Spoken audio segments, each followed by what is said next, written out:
this is a good day to be making some videos, ain't it? Got all this stuff coming out. Got Chris Hemsworth trailer. You know what I'm saying? We got rumors that Tom Holland might be in Spider-Man. In Venom. Of course he's going to be in Spider-Man. Might be in Venom too. We got the PS5 controller. Finally revealed. Now let's check this out.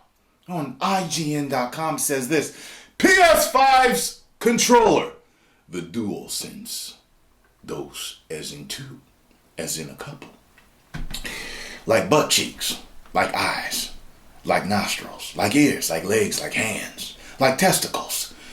The DualSense controller has been revealed. Sony has revealed the DualSense new controller that will bring a sense of touch to a PS5 game. Oh, so I'm getting the feeling things are going to be more immersive. Announced on PlayStation blog, the DualSense will keep much of what gamers love about the DualShock 4 intact, while also adding new functionality and refining the design. Touch was a big inspiration when designing the DualSense, and haptic feedback is one of the ways this new controller will help bring the PS5 game to life. Let me see something here.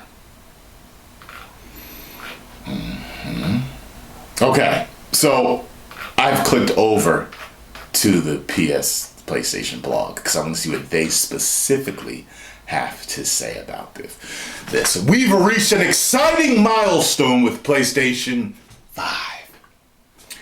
And we're starting to ship our new controller in its final design to developers who are implementing its unique features into their games. But first, we wanted everyone in the PlayStation community to get a first look at the DualSense wireless controller and hear our vision for how the new controller will captivate more of your senses as you interact with the virtual world in the PS5 games. The features of the DualSense, along with the PS5's magnetic Tempest, makes me think of that, I'm sorry, 3D audio tech will deliver a new feeling of immersion to players.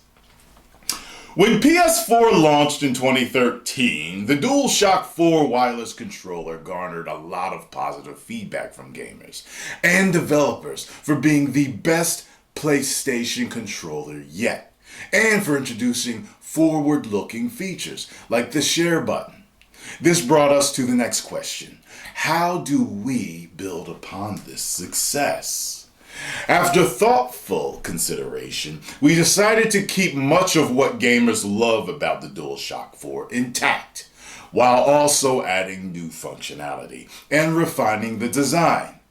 Based on our discussion with developers, we concluded that the sense of touch within gameplay, much like audio, has been a big focus for many games.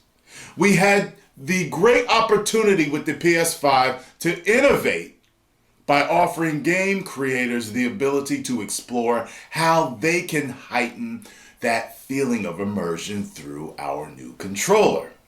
This is why we adopted haptic feedback, which adds a variety of powerful sensations you'll feel when you play, such as the slow grittiness of driving a car through the mud. Also, incorporated adaptive triggers into the L2 and R2 buttons of DualSense, so you can truly feel the tension of your actions, like when drawing out a bow to shoot an arrow. Okay. This provided us with an exciting challenge to design a new controller that builds off of the current generation, while taking into account the new features we are adding. For example, with adaptive triggers, we had to consider how the components would fit into the hardware without giving it a bulky feel. Our design team worked closely with our hardware engineers to place the triggers and actuators Actuators. Took me a second. And don't see that word much often. The designers were then able to draw the lines of how the exterior of the controller would look and feel, with a challenge of making the controller feel smaller than it really looks. Interesting. In the end, we changed the angle of the hand triggers and also made some subtle updates to the grip. We also took thoughtful consideration into the ways to maintain a strong battery life for the DualSense controller and to lessen the weight of the controller as much as possible as new features were added. For the buttons, you'll notice there is no longer a share button as we have had with the DualShock 4. Don't worry, it's not going away. In fact, we've built upon the success of our industry first share button to bring you a new create button.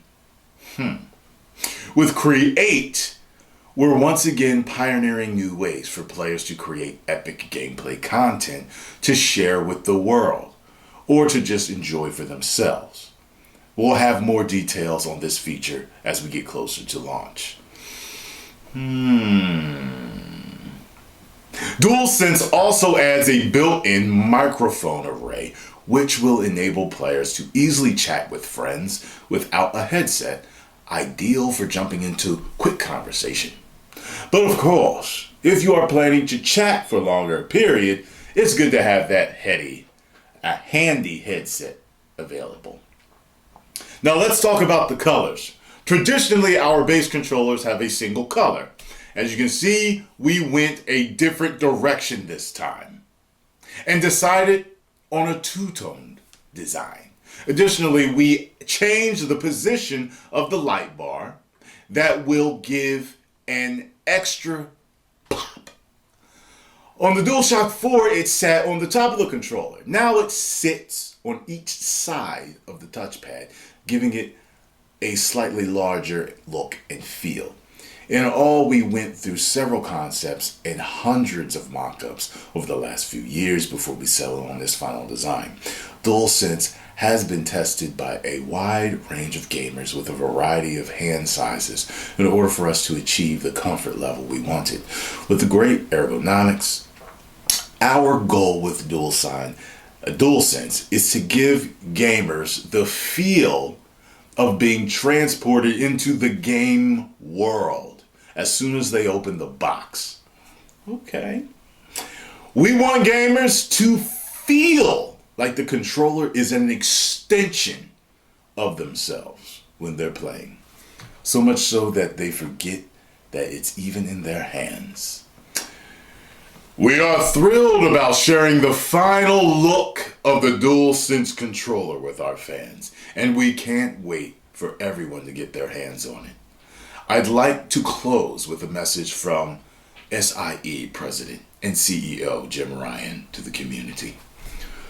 DualSense marks a radical departure from our previous controller offerings and captures just how strongly we feel about making a generational leap with PS5.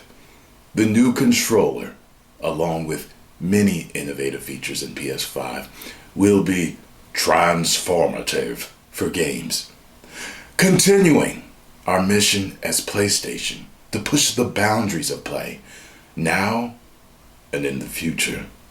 To the PlayStation community, I truly want to thank you for sharing this exciting journey with us as we head toward PS5's launch in holiday 2020. We look forward to sharing more information about the PS5, including console design, in the coming months. I bet you that's how he talks. Well, there we go, fans. We have it. What do I think? I know you want to know. I am not initially impressed. Can't lie. Maybe that's because I'm full of nostalgia because I've been playing with the same type of looking controller forever. But what it has to come down to for me is the feel and the ease of use. getting to the buttons. Does it work? Is it responsive? I believe it is. I feel like it's going to get dirty having that white color. I have to wipe. I don't know. We'll see. Maybe I'll get me a custom one that's a different color. So I assume the system's going to be white too. That's why it's probably going. The system's going to have the same 2-tone, 3-tone, whatever color.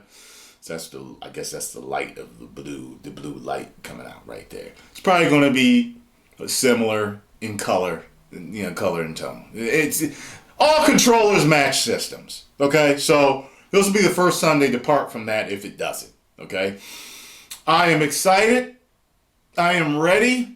And I can't wait till the PS5 comes out because it will be pre-ordered and delivered to my doorstep ASAP. You hear me, Sony? Okay, if you want to do a deal with me, we can do that too. Okay? Tyrone Magnus Gaming. We can even do it on my main channel if you want more views like that. Post comments down below. Let me know what you all think. And if you enjoyed my reaction to this news, hit the like button, subscribe, and share. 10 million subscribers.